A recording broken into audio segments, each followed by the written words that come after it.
All right, let's talk about something we're all swimming in, but maybe don't really think about. Noise. It's this constant symphony, right? The traffic, the phone notifications, the construction down the street. But what is all this sound actually doing to our minds, our bodies, and maybe even our souls? And look, the folks behind the material for this explainer, they don't mince words. They see the constant noise of modern life as more than just an annoyance. They argue it's this huge spiritual obstacle, a wall, really, between us and a deeper sense of who we are. And you know, this isn't just some abstract philosophical thing. It has real, measurable, and pretty devastating consequences. Get this.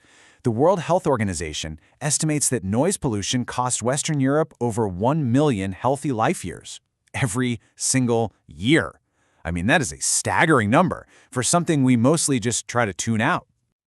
Okay, so how does this modern plague actually work? How does it creep into our lives? Because this invisible pollutant, it doesn't just hang in the air around us. It actually seeps into our communities in ways that are way more pervasive and, frankly, more unfair than you'd probably imagine. And this is where it gets really, really serious, because noise isn't just a pollutant. It's an issue of social justice. The data shows pretty clearly that lower income and predominantly black neighborhoods carry a much heavier burden, often because they're closer to things like highways and industrial zones. Now, a few decibels might not sound like a lot, but in terms of perception, it can make the world feel almost twice as loud. And the physical cost? It's just devastating. We're not just talking about being stressed out or losing a little sleep. The European Environment Agency makes a direct link between environmental noise and tens of thousands of new heart disease cases and thousands of premature deaths in Europe year after year. It's basically a public health crisis that's hiding in plain sound. But it's not just about our physical bodies. The damage goes so much deeper. Let's take a look at how this constant barrage of noise literally rewires our brains and our nervous systems from the ground up. Okay, first up, our brain's built-in alarm system, the amygdala, it goes into overdrive.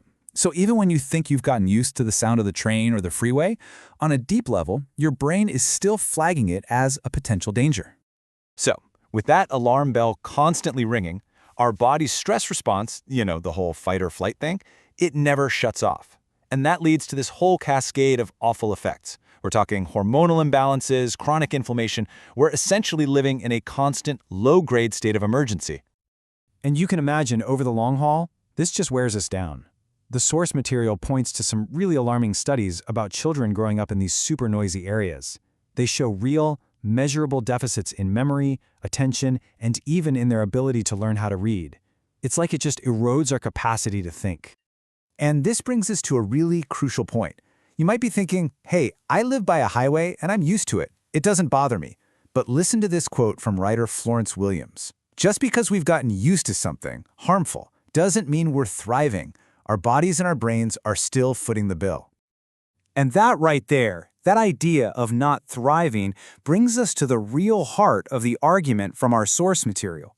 This constant noise isn't just bad for our health, it's cutting us off from something ancient and vital. The deep connection between silence and spiritual insight. What's so fascinating is when you look back through history, through all these different contemplative traditions all across the globe, they all landed on the exact same idea. Whether you call it the noble silence in Buddhism or Acuit in Sufism, they all saw silence not as an absence of something, but as a space of deep receptivity. It's the one place you could finally hear that quiet inner voice. I mean, you have thinkers like the Christian mystic Meister Eckhart, who took it even a step further. For him, silence wasn't just a tool to get to the divine. It was the closest thing to the divine. It was a reflection of God's very nature. And here's the wild part. Modern science is actually starting to catch up and prove this ancient wisdom right. Studies are now showing that real silence isn't just a passive state. It's an active process that can literally help our brains grow new neurons, process our emotions, and restore all those mental resources that the constant noise of daily life drains away. Okay, so after all that, it can feel a little bit bleak, right? But here's the good news. We can actually do something about this. So how do we start to push back and reclaim some of this essential quiet in our own lives? The approach laid out in the source material is, I think, really smart.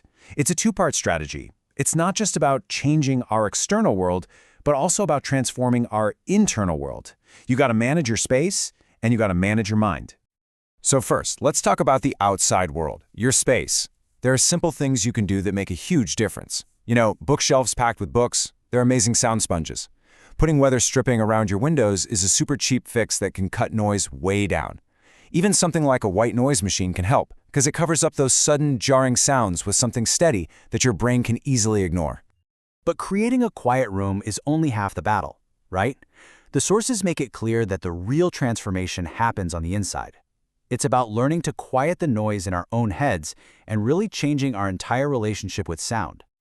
Think of these next steps as a kind of workout for your mind. You can start really small, just 2 to 5 minutes of absolute quiet a day. Maybe try a noise fast. No music, no podcasts, no TV, just for a little while. The whole point is to practice what the source calls mindful engagement, where you train your brain to find that point of stillness even when the world around you is chaotic. And at the end of the day, this is all about completely flipping our script on what we think silence even is. Like the acoustic ecologist Gordon Hempton says, we're not chasing after emptiness. We're looking for the fullness that silence makes room for, the presence of ourselves. So, as we wrap this up, the big idea here is that finding quiet isn't just some nice little self-care tip. The sources frame it as a spiritual birthright, something that's absolutely essential for our health, for our clarity of mind, and for our connection to whatever it is that's bigger than us. So the final question really is one we all have to answer for ourselves.